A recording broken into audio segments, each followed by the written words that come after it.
You've probably heard the story of the Islamic Golden Age, right? This incredible time when science and philosophy just exploded, all while Europe was, well, in the Dark Ages. It's a really compelling story. But here's the thing with history. You always have to ask, who's telling this story? So today we're going to pull back the curtain on that narrative. We'll dig into the complex and sometimes conflicting histories of what was, without a doubt, a hugely important time for all of us. All right, so here's our game plan. First, we'll cover the standard story, the one you probably learned in school. Then, we're going to look at a completely different take on how it all started. After that, we'll zoom in on the legendary House of Wisdom. And to wrap it all up, we'll talk about the legacy that, no matter which story you follow, absolutely changed everything. Okay, first step, the standard story. This is the version that's become the go-to tale of how knowledge was saved and passed down. So the popular narrative, it's almost like a movie plot, you know? It's this epic intellectual relay race. You've got the ancient Greeks who run the first leg, creating all this incredible philosophy and science. Then, just as they're about to drop the baton, scholars in places like Baghdad grab it, preserving and even expanding on that knowledge. Finally, they pass it off to Europe, which then uses it to spark the Renaissance. It's a super clean, straight line, but let's be real, history is almost never that clean. And at the absolute heart of this relay race idea is the Great Translation movement. The thinking goes that if it weren't for these scholars in the Islamic world painstakingly translating Greek texts into Arabic, huge chunks of classical wisdom, we're talking philosophy, medicine, science, would have just disappeared. Poof, gone forever. And look, what's so wild about this is the sheer scale of it all. This wasn't just translating a few scrolls here and there. No, we're talking about the entire foundation of Western thought. I mean, Aristotle's logic, Ptolemy's map of the stars, Euclid's geometry. It was like they were downloading an entire civilization's brain. But like I said, history is messy. And there's another version of this story.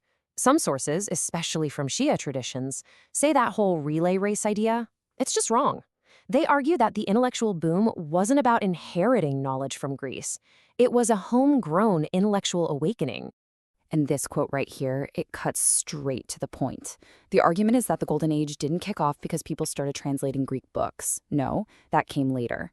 Instead, it was sparked by the teachings of early Islamic figures, specifically from the Prophet's family, who were building the foundations of these sciences from the ground up. This is where it gets really fascinating. This comparison highlights the whole argument perfectly. According to these sources, you have major scientific ideas being discussed centuries before they were supposedly discovered in Europe. Take Imam Jafar Sadiq, he's said to have taught that the Earth spins on its own axis, and he died in 765. That's almost 800 years before Copernicus came along. Just think about that for a second. So you see, this isn't just a small debate over a few dates. It's a completely different origin story. This version says the real pioneers were early Shia scholars.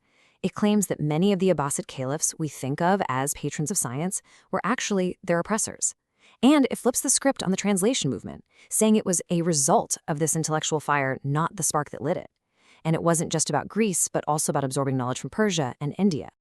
All right, so all of this brings us to maybe the most famous symbol of the entire era, the House of Wisdom in Baghdad. So depending on which story you're following, what was this place really? Yeah, when you hear the name House of Wisdom, it's hard not to picture something grand, right? Like a huge, bustling university funded by some visionary ruler. You imagine scholars everywhere, an observatory on the roof, the absolute nerve center of the Golden Age. It's a really romantic, powerful image. But was it really this grand academy? I mean, that image is super powerful, but what do the actual historical sources from the time say? Well, a lot of recent research is telling us we need to pump the brakes a little and try to separate the myth from reality. So, when you actually dig into the records, you see a slightly different picture. The word used back then wasn't university, it was khazana, and that pretty much just means a storehouse or a library. A really important one, for sure, attached to the ruler's palace. But the whole idea of it being this formal academy with departments and faculty, that seems to be a story that got bigger and grander over the centuries. And the translation work wasn't all happening under one roof. It was spread out, a decentralized movement happening in different places. So historians can and do argue about where the Golden Age came from and what the House of Wisdom really was. But there's one thing that absolutely no one debates: the unbelievable world-changing impact of this entire period. It doesn't matter if you think it was all about preserving Greek ideas, or an authentic Islamic intellectual boom, or a big melting pot of different cultures. Whatever the cause, the effect was an absolute explosion of knowledge and discovery that literally changed the path of human history.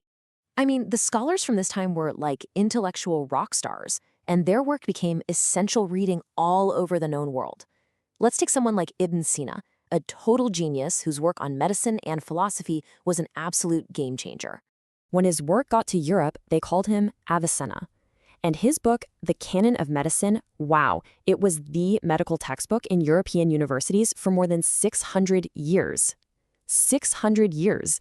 That's just incredible. Then you've got Ibn Rushd, a brilliant mind from Cordoba who was a master of philosophy, especially Aristotle's work. In the West, he became known as Averroes. And get this, his writings on Aristotle were so important, so insightful that people just started calling him the commentator, as in the only one that mattered. He was a huge force in bringing Aristotle's ideas back to life in Europe. And of course, we have to talk about Ibn al-Haytham. This guy was a true pioneer. He basically helped invent the scientific method and completely changed how we understand something we use every single second, our eyesight. In Europe, he was called Al-Hazan, and his big idea, which sounds so simple to us now, was revolutionary. He proved that we see things because light enters our eyes, not because our eyes shoot out some kind of vision beam. That fundamental discovery paved the way for pretty much every major scientist in optics that followed, all the way up to Isaac Newton. And this just gives you a little taste of how widespread these advancements were. It wasn't just about one or two fields. We're talking massive leaps forward in medicine, philosophy, astronomy, math, optics, you name it. It was a total across-the-board flourishing of human intellect. So here's the bottom line. No matter how you tell the origin story, this era was an absolutely critical bridge for human knowledge. It wasn't just a dusty library keeping old books safe. It was a vibrant laboratory, forging massive new discoveries that the rest of the world would depend on for centuries. And that brings us right back to where we started. If history is a story, who gets to be the storyteller? The tale of the Islamic Golden Age isn't just one single narrative. It's a collection of stories with different heroes, different timelines, and different starting points. And it's a perfect reminder that for any piece of history, we always have to ask, whose story am I hearing? And just as importantly, whose story am I not?